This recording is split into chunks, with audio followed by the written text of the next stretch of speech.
Deer viewers, 53তম chief justice of India হিসাবে গত 24শে নভেম্বর 2025 মাননীয় সূর্যকান্ত শপথ নেওয়ার পরে এই প্রথম সুপ্রিম কোর্ট থেকে একটি সার্কুলার জারি করা হলো, যেটির মূল উদ্দেশ্যই হলো এত পেন্ডিং কেসেসকে খুব তাড়াতাড়ি রিজলভ করা বা ডিসপোজ করা। ভারতের মতো একটি জনবহুল গণতান্ত্রিক দেশে যেখানে জুডিশিয়াল সিস্টেমের ক্রিমিনাল প্রসিডিংসের ক্ষেত্রে মূল নীতি হলো বিচার করতে গিয়ে যদি দোষীরা সে যত খুশি হোক না কেন তারা যদি ছাড়া পেয়ে যায় যাক, কিন্তু বিচারককে এটা নিশ্চিত করতে হবে যে একজনও নির্দোষ যেন সাজা না পায়। আর তা নিশ্চিত করার জন্য বিচারকরা বিভিন্ন প্রক্রিয়া এবং ডিলে ট্যাকটিসের উপর নির্ভর করেন এবং এই মূল প্রিন্সিপালকে মাথায় রেখেই তিনারা সঠিক তথ্য প্রমাণ যতক্ষণ না কোনো ব্যক্তিকে দোষী হিসাবে সাব্যস্ত করছে ততক্ষণ পর্যন্ত তারা বিচারের প্রক্রিয়া চালিয়ে যান। এবং এখানে এই ডিলে হয়তো কোনো না কোনোভাবে এই মূল প্রিন্সিপালকে কিছু না কিছু উপায়ে সহায়তাও করে, কিন্তু এই ডিলে ইন জাস্টিস সিস্টেম এটি একটি সভ্য সমাজের ক্ষেত্রে আবার অভিশাপও হয়ে নেমে আসে। কারণ নির্দোষ ব্যক্তি যদি সঠিক সময়ে বিচার না পান তিনি হতাশ হয়ে পড়েন এবং এক সময় তার মনে হয় এর থেকে দোষ করাই ভালো ছিল, এবং তিনি এটা দেখতে দেখতে যখন অভ্যস্ত হন যে দোষীরা বাইরে ঘুরছে এবং নির্দোষরা বারবার হ্যারেস্ট হচ্ছেন, তখন তিনি এটা বুঝতে শেখেন যে বোধহয় দোষ করলেও কিছু হবে না। তাই জাস্টিস তখন অভিশাপ হয়ে সমাজের কাছে একটি গুরুতর পাহাড় হয়ে দাঁড়ায়। আর বরাবরই বিভিন্ন চিফ জাস্টিস অফ ইন্ডিয়া বিভিন্ন সময়ে যখন তারা শপথ নিয়েছেন তারপরে চেষ্টা করেছেন কিভাবে কেসগুলোকে খুব তাড়াতাড়ি ডিসপোজ করা যায়, তার নিষ্পত্তি করা যায়। মাননীয় সূর্যকান্ত খুব আন্তরিকতার সাথে এই ব্যাপারটিকে চেষ্টা করছেন যে কিভাবে জাস্টিস সিস্টেমকে সঠিকভাবে মানুষের কাছে পৌঁছে দেওয়া যায়। কিন্তু এত সবের মাঝেও আমরা অনেক ক্ষেত্রেই দেখেছি যে বিভিন্ন কোর্টে, সে হাইকোর্ট হোক বা সুপ্রিম কোর্ট হোক, জাজেসদের দ্বারা ভুল হয়েছে এবং তারা পরে স্বীকারও করেছেন। এরকম একটি ভুলও আপনাদের আগে জানিয়েছিলাম, যেখানে অর্ডার লিখতে গিয়ে কিছু নির্দিষ্ট শব্দবন্ধ না লেখার কারণে পুরো অর্ডারের অর্থটাই পাল্টে গিয়েছিল। পরে সেই অর্ডারের যখন আবার চ্যালেঞ্জ হলো তখন সুপ্রিম কোর্ট তার নিজের ভুল বুঝতে পেরে আবার অর্ডারটিকে রেকটিফাই করলেন। ঠিক এরকমই একটি কেস নিয়ে রিসেন্টলি 29শে ডিসেম্বর মাননীয় সূর্যকান্ত একটি কেসের হিয়ারিং করার সময় তিনি একটি মন্তব্য করেছেন। মন্তব্যটি এরকম: don't try to browbeat the system, we have some of the finest জাজেস but there can be inadvertent errors.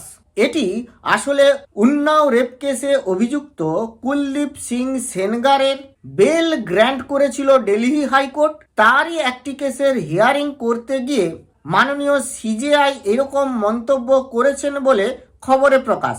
অর্থাৎ সোজা কথায় কোর্টের বড় বড় ফাইনেস্ট জাজেস রয়েছেন, তাদের দ্বারা ইনঅ্যাডভার্টেন্ট এরর হতে পারে এবং তাকে কোর্টই ঠিক করে নেবে, তার জন্য টোটাল সিস্টেমকে ব্রোবিট করা উচিত নয়। আমরা বহু ক্ষেত্রে এরকমই দেখেছি এবং বহু সাধারণ মানুষের মনে হয়েছে যে এরকম অনেক কিছু ভুলভ্রান্তি কিন্তু হচ্ছে। যেমনই ধরুন এই টেট কেস নিয়ে, টেট কেসে যে অর্ডারটি হয়েছে তার ব্যাকগ্রাউন্ড কি আর অর্ডার কি এলো, তো এই কেসটি নিয়ে আবার মনে হয় পুনর্বিবেচনা করার দরকার রয়েছে।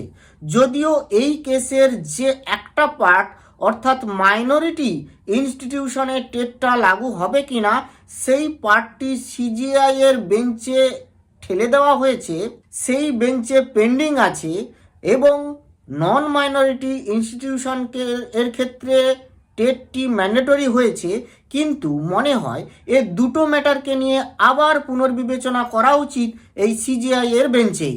তাহলেই আসল টেট ম্যাটারের ম্যান্ডেটরিনেস নিয়ে সত্যতা বেরিয়ে আসবে। এটা তো গেল টেট ম্যাটার, এটা তো ইনঅ্যাডভার্টেন্ট এরর্সের বিভিন্ন দিক রয়েছে। এছাড়াও রয়েছে ডিলে। এই ডিলে যে মানুষকে কিভাবে হ্যারেস করে তা অনেকেই ভুক্তভোগী। যেমন ডিএ মামলা, ডিএ দেওয়া হয় সামাজিক এবং অর্থনৈতিক মূল্যবৃদ্ধিকে প্রতিহত করতে সমস্ত সরকারি কর্মচারীরা যে প্রাপ্য পেয়ে থাকেন সেই প্রাপ্যের ঘাটতি মেটাতেই কিন্তু ডিএ। কিন্তু সেই ডিএ ম্যাটার নিয়ে ডিসিশন নিতেই যদি 10 বছর লেগে যায়, তাহলে সেই 10 বছর সময়কালীন সময়ে কিভাবে কর্মচারীরা মূল্যবৃদ্ধিকে ঠেকাবেন? তো যাই হোক, আজকে আমরা দেখে নিই কি সার্কুলার দেওয়া হয়েছে। স্ট্যান্ডার্ড অপারেটিং প্রসিডিওর হিসাবে একটি সার্কুলার জারি করা হয়েছে। সেখানে মূল কথা কি বলা হয়েছে না, কোর্ট থেকে নোটিশ দেওয়ার পরে, অর্থাৎ হিয়ারিং ডেট ফিক্সড হওয়ার পরে, যেদিন হিয়ারিং হবে তার অন্তত একদিন আগে কনসার্নড কাউন্সিল বা সিনিয়র অ্যাডভোকেটস বা অ্যাডভোকেট অন রেকর্ড তারা কি করবেন, তাদের যে ওরাল আর্গুমেন্টস হবে তার ফিক্সড একটা টাইম লাইন্স সেটা কোর্টকে পেশ করবেন। এবং তারা আরও কি করবেন, তারা একটি ম্যাক্সিমাম 5 পাতার নোট সাবমিট করবেন, যেখানে এই টোটাল কেসের হিয়ারিং সম্পর্কে বলা থাকবে। এবং এটি তাদের সাবমিট করতে হবে অ্যাটলিস্ট 3 দিন আগে। অর্থাৎ কোর্ট চাইছে যে হিয়ারিংটা হতে চলেছে সেখানে যে আর্গুমেন্টগুলি প্লেস করা হবে তা কত সময়ের জন্য হবে এবং এক্সাক্ট তার নির্যাস কী থাকবে সেটি আগে বুঝে নিতে। তাহলে ওই দিন হিয়ারিং করতেও সুবিধা হবে এবং অন্যান্য যে হিয়ারিংগুলো থাকবে তাকে প্লেস করতে সুবিধা হবে, কারণ আগে থেকেই জানা থাকবে যে প্রত্যেকটি হিয়ারিং কত সময় নেবে।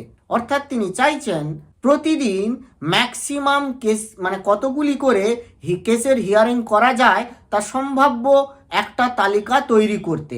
ফলে কি হবে, কেসের ডিসপোজাল রেট বাড়ানো সম্ভব হবে। তো যাই হোক, সুপ্রিম কোর্টের এই পদক্ষেপের পরে কেস ডিসপোজালের রেট বাড়ে কিনা বা সিস্টেমে বিশেষ কিছু পরিবর্তন আসে কিনা এবং তার ফল সাধারণ মানুষ পান কিনা সেটাই এখন দেখার। তো আজ এই পর্যন্ত। ভালো থাকবেন, সুস্থ থাকবেন, ধন্যবাদ।